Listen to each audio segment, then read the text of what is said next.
Justice N V Ramana देश के 48वें मुख्य न्यायाधीश के रूप में 26 अगस्त को रिटायर हो गए।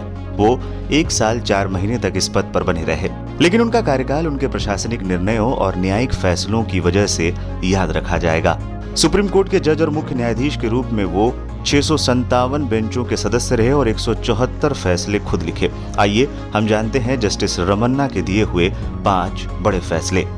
जस्टिस एनवी रमन्ना ने राजद्रोह से जुड़े याचिका पर सुनवाई की और केंद्र सरकार को आदेश दिया कि इस पर फिर से विचार करे कि इसके तहत क्या आ सकता है। उन्होंने राजद्रोह की तुलना एक बढ़ई को दिए गए उपकरण से की और कहा कि बढ़ई को ये उपकरण लकड़ी काटने के लिए दिया गया था, पर उसने पूरा जंगल ही काट डाला। उन्होंने सवाल उठाया कि देश को अब उस कानून की क्या जरूरत है जिसके तहत महात्मा गांधी और बाल गंगाधर तिलक जैसे स्वतंत्रता सेनानियों को जेल की सजा दी गई थी।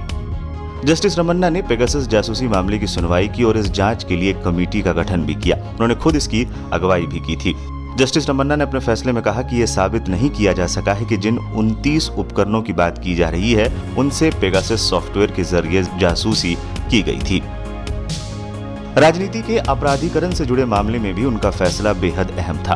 उन्होंने खुद उस बेंच की अगुवाई की थी जिसने ये निर्णय दिया था कि बगैर हाईकोर्ट की अनुमति के किसी भी सांसद या विधायक के खिलाफ चल रहा आपराधिक मुकदमा वापस नहीं लिया जा सकता।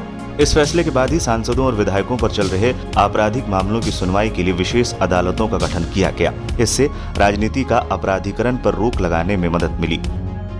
जस्टिस एनवी रमन्ना ने prevention of money laundering act 2002 के तहत एनफोर्समेंट डायरेक्टरेट को मिली विशेष अधिकारियों को उचित ठहराने वाले सुप्रीम कोर्ट के फैसले की आलोचना की। उन्होंने कहा कि इससे मनमर्जी से किसी की भी संपत्ति को जब्त करने का हक ईडी को मिल जाएगा। जस्टिस रमन्ना ने बिल्किस बानो गैंगरेप केस में दोषियों की सजा माफ करने और उन्हें रिहा करने के गुजरात सरकार के फैसले का संज्ञान लिया। उन्होंने केंद्र सरकार और गुजरात सरकार को नोटिस जारी कर इस पर जवाब मांगा था। चीफ जस्टिस ने इसके साथ रिहा किए गए सभी 11 दोषियों को भी इस मामले में पार्टी बनाने का आदेश दिया।